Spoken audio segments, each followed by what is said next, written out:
Are we live? Is this thing on? Is that... Apparently we're live. Let's give it a second. Yeah. We're going to wait for some people to show up, I guess. The iPad. And that's Marcel, you're live, buddy. Hey guys, we're going to set up our own little feed here and watch. Wherever that may be.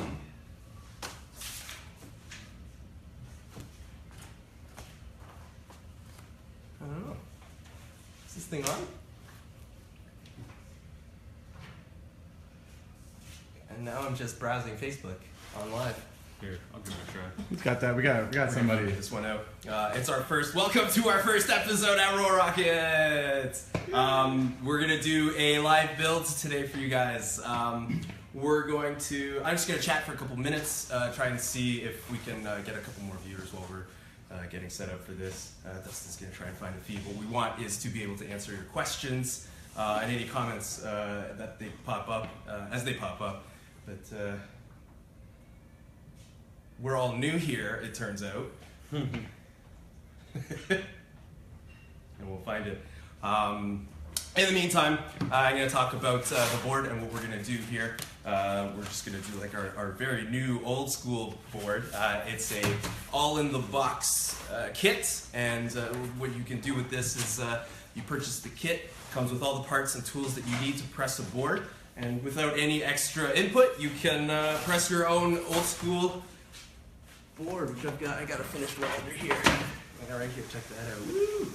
So we're gonna be making one of these today in stages, and hopefully you guys get a good idea of what it is to press a board, the Roarockit method. So my name is Marcel, Professor Mars, if you want.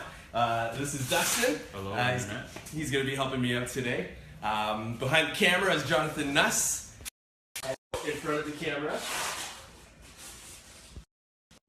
We got Ted and Nor hanging out in the room here. You might see Jason going around in the background. We've got Tomale working in the front room. We're just gonna throw this out. I guess we can get started. There's a couple different shapes that you can build with our pre-shaped kit. This is the old school, like I mentioned. We also have little rockets. We've got street decks. We've got pintails. We've got some other ideas in the pipeline. Hopefully you guys get to see that soon before next summer. But we're going to do the old school today. Fun little board. We love riding this thing. It was really fun to design and make. Hopefully you guys get a little stoked on this build. So we're going to press up 7 layers of Canadian maple. We're going to use our Type On 3 wood glue. Good stuff. We are going to use our vacuum bag, and this is what makes it all possible. So this is a heavy gauge vinyl bag. It has a reusable sealable end, 3 permanent sealed ends.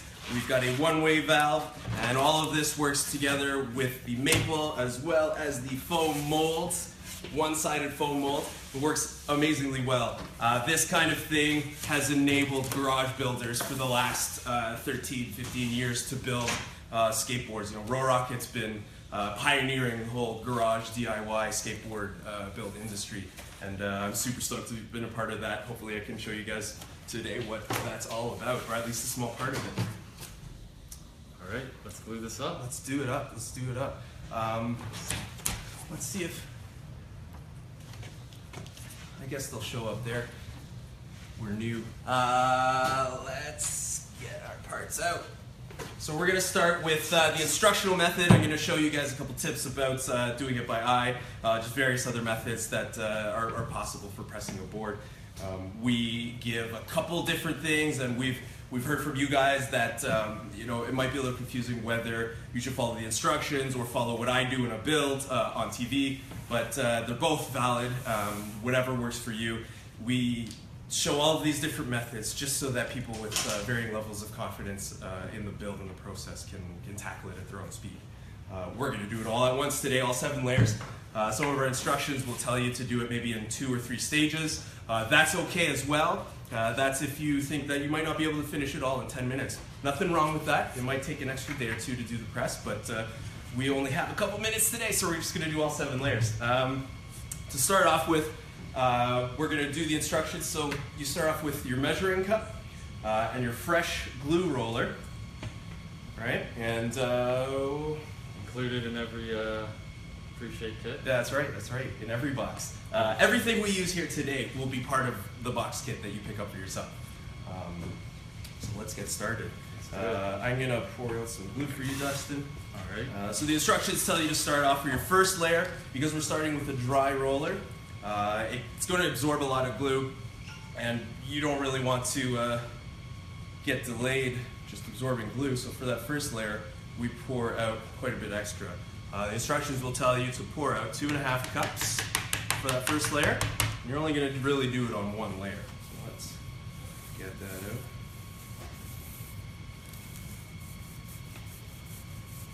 And to glue your veneers, you're going to want to do nice long strokes with your glue roller. It'll save you the most time, and time is crucial when you're doing this.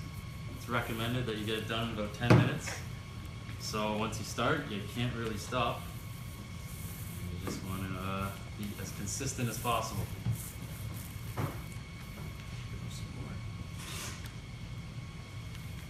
You ever smell this stuff? It's kind of sweet. I'm not sure you're supposed to smell glue there, Marcel. So we're going to do it on one side.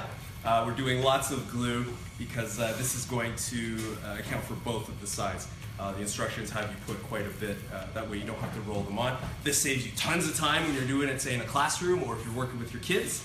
Now we can flip it over. It's nicely spread, nice and even, everything's covered, so we're going to flip it over.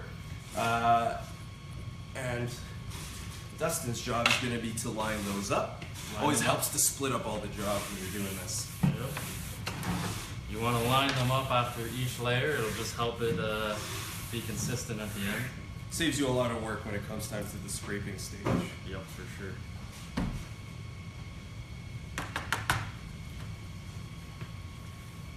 Do we have any questions? Is this live? Yes, Alex, make it. This is live. Yeah. We have a fan! So that first layer I put on 2.5 cups. Most of that was to prime the roller, like I mentioned. It starts dry, it's going to absorb lots of that glue, so we pour a little extra. This second layer, I've only poured 1.5 cups. Should be all you need. That's looking great.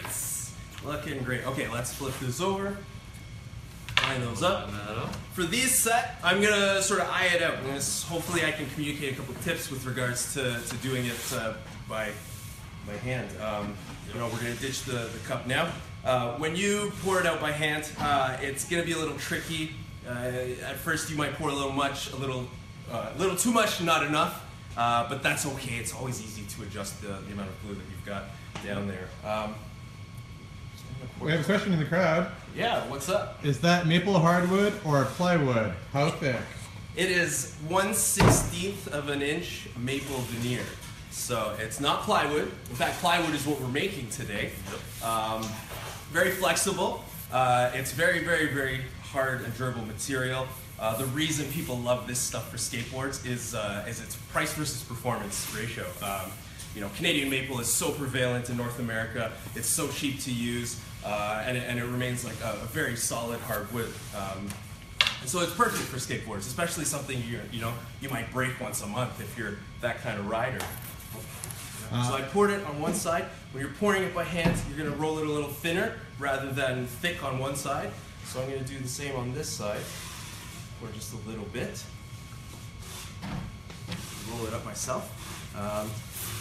As Dustin said, long even strokes. Go end to end. The classic woodworker's tip. Use the whole tool on the whole edge, and the job will go by that much faster. Looks like we got a question. What's up? What size is the glue cup? I don't know, actually. I think it's an ounce. Yeah, it's a 1 ounce measuring cup. I mean, this comes with every kit, so you don't have to worry about it. If you want a number, though, you can measure out enough glue for the board by working out the total surface area of all the layers, right? And the magic number you're going to want to use is 0.003 ounces per square inch of coverage. That might seem like a big, tiny number to absorb right now, but we've posted it up on our website. All you need to do is multiply that number by the total surface area of your board, and that'll give you the perfect amount of glue to roll it out. It looks like we got another question. Is this glue environmentally friendly? Yes, it is. It is non-toxic. It is, I guess, we call it a vegan glue, whatever that may imply, but it's mostly like a starch-based glue. So no animals were harmed in the process of making this adhesive. It's non-toxic. I could probably eat it. It is not clothes friendly though, due to it is water based and it will stain your clothes, which is why we have aprons on. It's water based, so it's really easy to clean up. Makes it perfect for working in a classroom setting because you're gonna get it all over the place. You know, a wet rag is easy to clean that up with, very, very easy. But as soon as you let it dry, that's it. It's waterproof, and so it will never ever wash out of your clothing. All this brown is dried glue. Dry glue from the years of doing this. So I was going to talk about eyeing out the amount of glue you want to use. I'm not sure you can see it all that well through the camera, but the general guideline for eyeing it out is you want to have it so that you've got like a creamy white covering where you can still see the grain coming through. You want to do one side a tiny bit heavier than the other, and the heavier side might look a little bit more white, but you're still going to want to look for that grain. If you can't see the wood grain through the glue, you put far too much. If you have put too much, not a big deal. It's very easy. What I like to do is I just grab, a veneer side that I'm about to glue up, and just, rub it on. Take some of that glue off. Right? There we go. We've got some off. If I haven't put enough, it's an easy solution. We're just going to pour up some more. Right? So these are looking good. Flip them over. Flip them over. Yep. Right on. On layers 5 and 6 right now. I'm going to pour this out. There's a couple of methods you could use for eyeing it out as well. One that I see is very popular in classrooms is using the nozzle. What they'll do is you pop open this nozzle, right? And you can just do a quick little zigzag. Oh, you know what? I'll actually do that. It's also one of those things that's acquired with experience, of course. The more you do it, you don't even have to question it, you just know.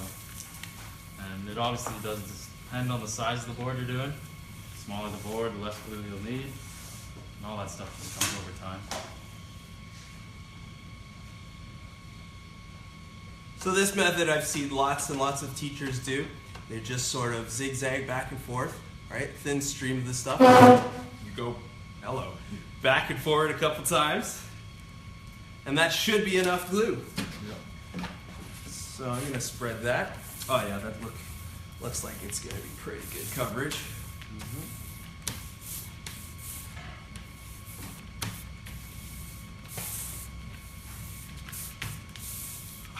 Nothing more satisfying than rolling glue. Alright, flip that over. That's good.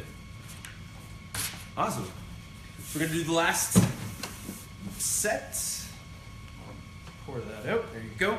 Our final sheet has the holes drilled into it. We only provide the final sheet with holes. These just act as kind of a guideline for what you're doing. Make sure that they're always on the bottom.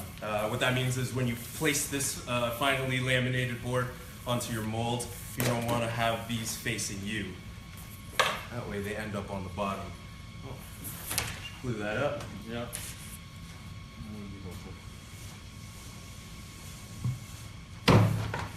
Spending half my time thinking about how live I am right now. Did you already talk about the Yeah. Truck holes we introduced with the pre-shape build because it's one of the trickier parts to get right. And if you have the holes already laid out, if they're perfect, I mean these are computer and laser cut, so they're perfect. Yep. And they will make sure that you've got 8 usable holes. I think we have a quick question. Hey, yeah, what's up? Do you recommend those nap rollers as opposed to foam rollers? Yes, we do. Oh, that's a great question. I like that one. Yeah. Yes, we recommend using a thin nap roller. It it's how it releases the glue. The sponge roller tends to just hoover up tons and tons of glue. It leaves trail lines. It sort of takes a little bit of extra time, whereas this, you know, you've got lots of glue that gets absorbed and will stay in the roller. But beyond that, it will release, you know, very evenly. It's very good to use. Thick nap roller can work in a pinch, but we don't recommend it. You sort of lose a ton of glue that way, but that's okay. I mean, whatever you've got. The only thing we recommend you don't do is use a trowel and spread it out, because with this kind of glue, you sort of end up with lines. It's uneven, and it's very hard to sort of control. We've experienced lots of delamination with that process. When it comes to epoxy layups, trowels work great, but in this case, we recommend, you know, use a thin nap paint roller. Get yourself an 8-inch one if you can, because they'll make quick work of this. So we're all ready. This is all glued up, looking nice and plywood-like. We've got our old school mold here. This is a one-sided foam mold. Works great with the bag. The old school version comes with a backer board. This keeps the foam mold stiff. Gives it the original shape that we want to give it without introducing any rock or camber incidentally, just because of circumstances. So make sure that you've got your backer board on there. We're going to place our board holes up on top, and we're going to bind this all together. That way things don't like mix around and loosen up. So I got my elastic band. I'm just going to wrap it up here. Right, you want to use the tape. An alternative method is if you don't have any elastic bands kicking around, you can just use some painter's tape or something and wrap it up like that. Yes. All right, we're good. So we're gonna pop this bad boy in the bag. Yep. This part always helps to have 2 people, as does most of the process. Feed that inside. Put that all the way. Keep it comfortably and evenly away from all of the edges of the seams. You want to make sure that the bag presses against itself where it's not pressing up against the board. Just helps keep the bag alive for longer. You might... Through the netting. Don't forget your breather netting. What this does is we place it under the valve and maybe over an edge, or it could go over your whole project. What the breather netting does is it lifts the valve off of the project because the hand pump that we use generates so much pressure that can actually seal itself to a project, making the air extraction really, really difficult. Yeah, we got a question. Have you ever used a hot knife to shape the mold instead of knives or surf worms? Hot And surf worms. Knives or a hot wire? We use a hot wire. Our pre-shaped molds, the production ones that come in every kit, those are actually done either via a permanent hot wire template or a computer CNC hot wire. And those make really, really cool and consistent molds. If you have access to a hot wire to make your mold, that's fantastic. You can reuse your shape and, you know, make your same board over and over and over again. If you make it by hand, it's just as easy. I mean, you can use the surfform rasp that comes with the kit, use a sanding block. Shaping your molds is super easy, and we'll actually have more about that later. So we've got our board in the bag. It's all sealed up. We're gonna make sure that we don't have any channels or runners going through the sealing tapes. That ensures that we've got a good seal. In my experience helping out customers, 99% of the time when a bag leaks, it's because they didn't properly seal up the bag. There's many little things to look for, but essentially just look for channels, look for runners, look for gaps in between, and look in the corners. Make sure that it's all nice and bound. Okay. And let's get pumping. Yeah, I'm gonna go ahead and start doing that.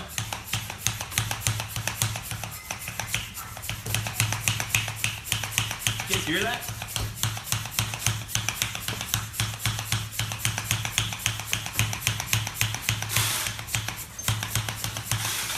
If you've got somebody hanging around helping you out with the build, it's always helpful to have them pull the bag out from between. The bag likes to creep between the mold and the veneer. You're going to have to pull that out eventually, so you might as well get it in advance when it's still easy.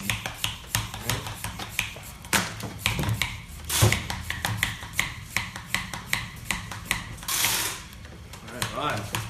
The pump that we're using right now, it's our super pump. It's extra high volume, high pressure hand pump.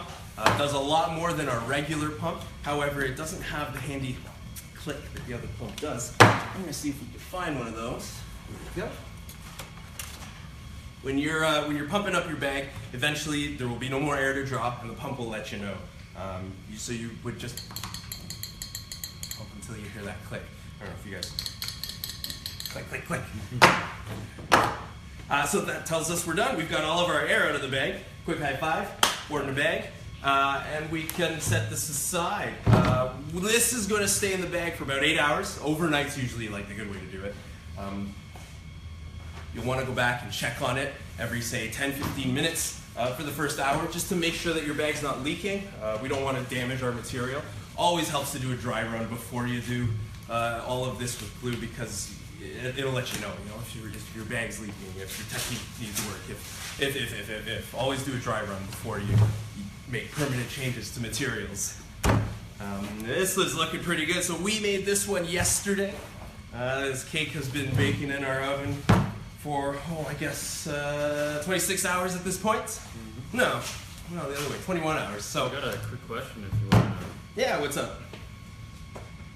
Alex has asked, what pressure do you pump it to? Oh, that's a good question.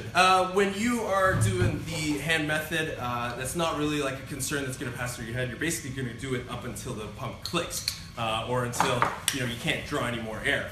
But you can get up to 23, 25 Hg with the super pump. A little bit less with this pump. This clicks, but you can still pump beyond that and keep extracting out and generating more pressure on your build. So it's about that. You won't get a perfect vacuum in the bag. That requires lots of super high-end machinery and not a plastic bag, but you generate much, much more than you need for laminating a board. It's a function of your surface area because we're using air pressure, right? So to calculate the overall pressure on your board, figure out the surface area of your board, and multiply that by air pressure at your elevation. So we're at about like 13.4 PSI where we are in Toronto, and this board, I haven't done the math for this yet, but it's probably going to be about, say, 3,600 pounds of pressure on this board. Our pintail, for example, generates almost 4,000 pounds of pressure. So that's ton. When you're building an individual board, it's huge, it's great. We'll laminate you more than enough, yeah. So, just like a cooking show, we've got our finished version here for you.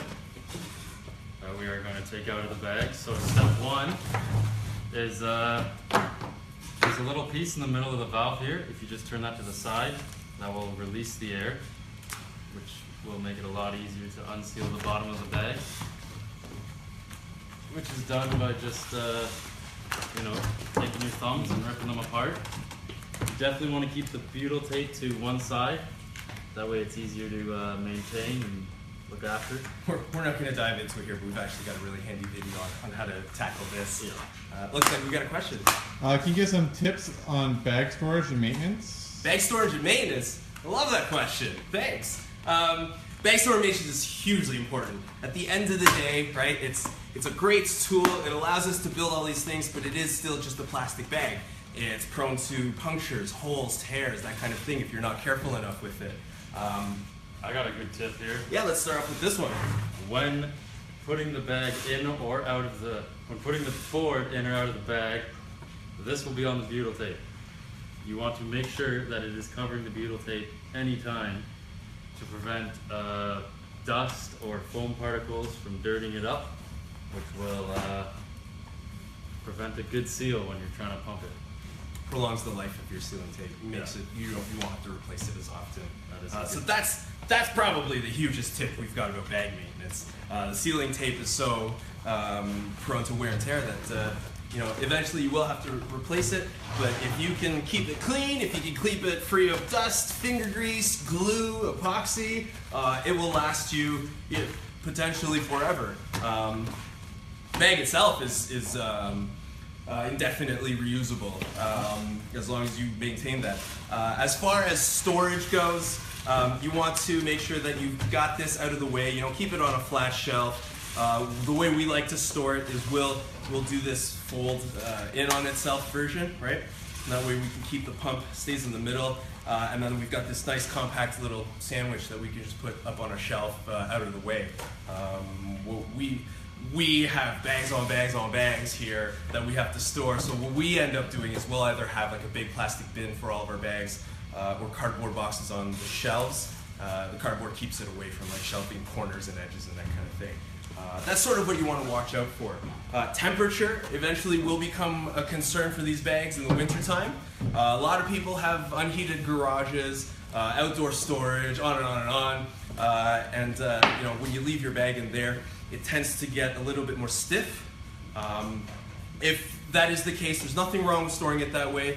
Simply bring it somewhere heated where it can warm up a little bit before you start applying it. Otherwise, you risk puncturing the hole because it's just too cold and stiff. Sweet, we got our board out of the bag. This has been pressing since yesterday. This looks really good. Look at that shape. The product. That's amazing. Yeah, let's bring it up to the camera. That flip looks really cool on TV. I like it. Go ahead and see. Look at that, man. We're live! So we're going to do some quick work working on this. We're not going to work over the whole board. Nobody wants to hang around and watch that. So we're just going to show you, some quick edge work, and then we're going to run you through all the final steps. And then we can show you what a finished board looks like. Got ourselves our handy little jaw horse here. Okay, it's just a clamp. Clamp is very, very handy to have for this sort of work. Give yourself a nice, stable platform to work with. Yep. Some alternative methods, if you don't have a really cool jaw horse like this, Really cool. we use this all the time. You can sit on a stool and leave the board, between your knees and kind of work on it like that. You can also hold onto it under your arm and let it sit stable on a table while you work it.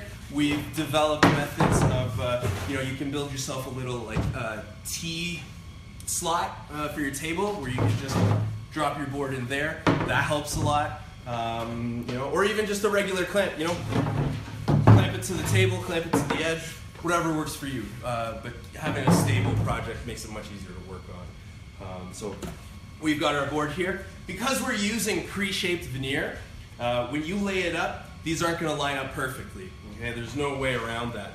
More so, on top of that, we are putting a water-based wood glue on this stuff. And this veneer is super, super thirsty stuff, so as soon as you add it on, the grain absorbs all that water, starts to fatten up and change the actual physical dimensions of the sheets. So our long grain gets fatter and our cross grain gets longer as a result. And so because of that, we have all these edges. Let's see if we can show the camera really well, because yeah. So you can see how it's all kind of ragged, none of it's even, none of it's flush. I mean, never mind that it doesn't even have a round edge. Like, we all want a nice commercial grade finish, so that's what we're gonna work on right now. Yep. Your surf form, it comes in the box, super, super handy. This is like, some of you may be familiar with this, but it's just a rasp, so it's a hand rasp. Most surf forms, the action is on the push, so that you're pushing through your project. This is on the pull, so you can easily pull it. We found that this works really, really well with like children, classrooms, where you can't really teach proper rasping technique. This sort of works itself. Some tips for doing this, I guess, line up your arm, your handedness, I should say, with your project, and just scrape and pull. Might need to put some oomph into it, but all we're doing right now with this stage is making it flush. I'm just trying to make all those uneven veneers even. Yeah, and lift up after each stroke. You do not want to push forward with all the blades. That's the last thing you're going to want to do. Yeah, again, like the action's on that pull, right? Yep. Don't push. Don't need to, we're not sanding yet. This is looking pretty good. Makes quick work of that edge. So this is looking pretty flush. I want to show you guys this one. I'm going to do quite a bit of this dance here. Look at that edge.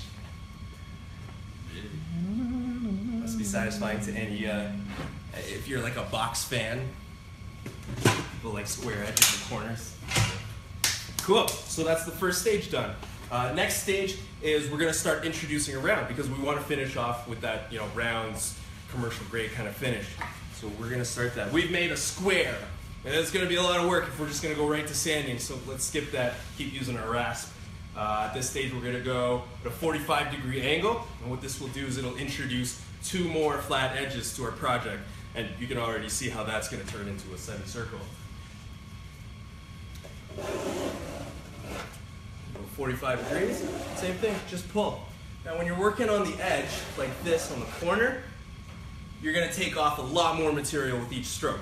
So what you need to do is after every stroke, take a close look at your work. Make sure that you're staying nice and consistent all over the edge. It doesn't need to be perfect, but you do want to put as much effort as you can into being consistent.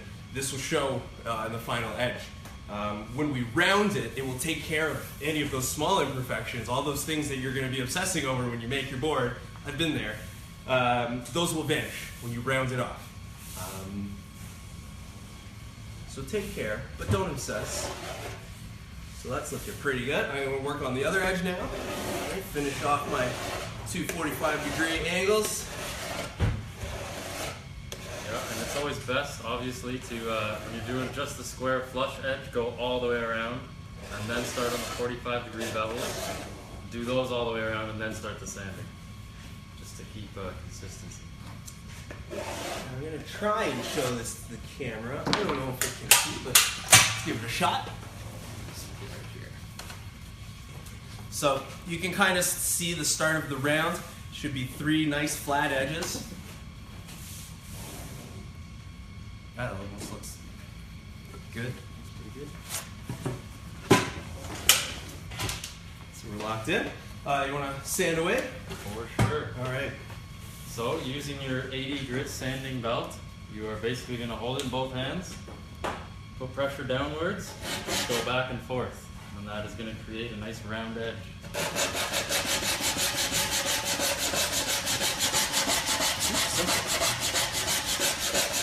Takes no time at all on this stage. Just like that, nice and round. This is my favorite part of the Yeah, board. it is the most satisfying part, for sure. So we've got ourselves a nice quick rounded edge. We've left the ragged edge and we've left the 3 squared edge as well, just so you guys can compare and see.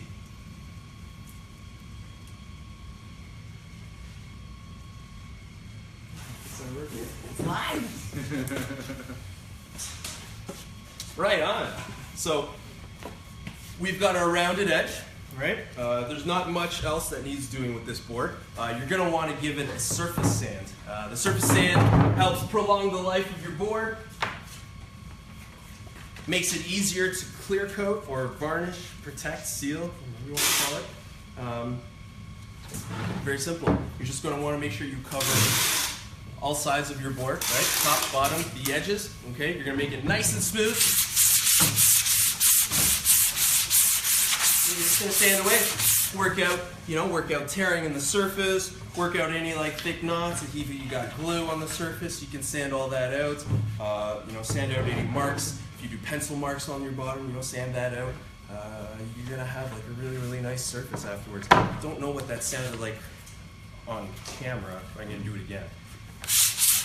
Sands the whole board. Use your whole tool on the whole project. It'll go much, much faster. I'm not going to get into sanding tips and techniques. The internet is full of that stuff.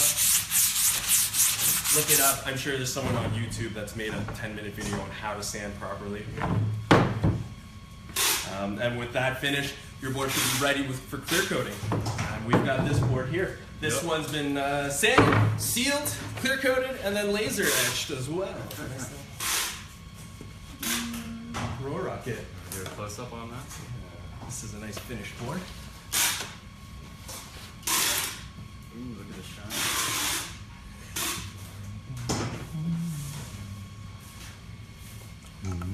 Yeah, all right. So, that's pretty much it as far as the build goes. We didn't go through every stage of every step, but you saw pretty much what's involved in the build. Once you've got your board sealed up, Leave it, for a day. It's going to be the hardest thing you're ever going to do, but try not to ride it. Let it cure, let it sit, let it dry. The longer you do, the more solid it is. Right on. Looks like we got a question. Spray or roll on clear coat? Both works. Either one. Yep. Prefer. The whole point of that is to prevent moisture exchange. Okay. The veneer, like I said, it's thirsty stuff, but we've also introduced water into it. It also has its own natural water content to begin with. Once we sand the surface area, we change. Once we sand the surface, we change the surface area by lessening it, which means that it's much easier for the veneer, for that sheet, to release its water content. As a board dries, it dries unevenly because we've got 7 different boards in here, right? But only this surface and this surface are exposed. So these are going to dry the fastest. As these dry and as the sheets inside don't dry, the board's it won't fit within itself. Its skin is too tight for itself, if that makes sense. And that's what causes a board to warp, to twist, uneven drying throughout the project. If you seal your board, you help prevent a lot of that, if not all of it. And so you can use anything. I mean, a paint that seals would work instead of sealant. We use a water-based Varathane, for example, but you could use like a spray-on lacquer. There's untold combinations of solutions for this. So the biggest thing to look out for when it comes to sealing your board is to just match your caustics with caustics. Your oils with oils, the water-based with water-based, that kind of thing. That's what's most important. We got another question? What kind of wood is best? What kind of wood is best? Depends on the application, really. I mean, the question is, what is the strongest? That would be Canadian maple. The reason we use Canadian maple, it's, as I said before, it's so prevalent where we live. It's abundant and it's relatively cheap because of that. It's still a really, really durable, hard material. It's perfect for boards. I mean, it's 50 years of proven effectiveness. Ask anybody in the skate industry, they'll tell you what they use, and it's the same thing. Again, though, as Dustin said, depends on the purpose. You might want to build a flexy, bouncy board, right? You're into dancing, for example. So you're going to build a 6-foot long board, and you're going to use bamboo veneer. Woo! Thanks, mysterious ghost off camera. All right. So it's Ted.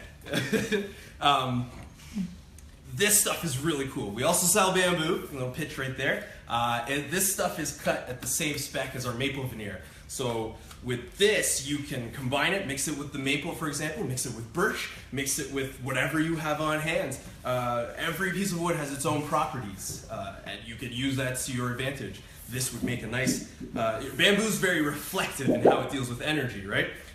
You're gonna stand on your board, you're gonna bend it. Bamboo loves to give that much back, right? So it makes a nice bouncy ride.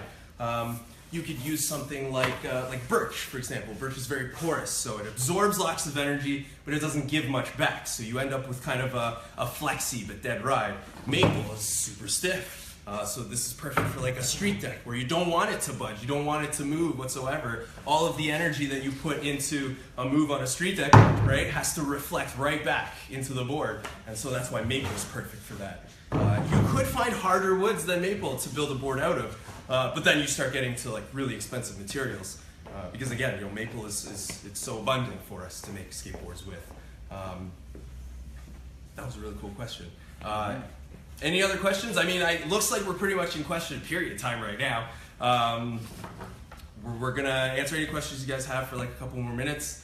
I should say in 2 weeks, we're gonna do another one of these. We're going to build, or not build rather, but I'm going to show you guys different molds, custom molds, designs, how to compare, how to lay your lines down, that kind of thing. So tune in 2 weeks. We'll let you know. We'll give you guys some more advance warning.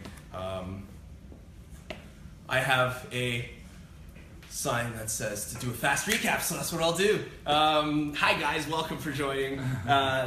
We are Roarockit. We do tools, materials, and the knowledge to press and laminate your own boards.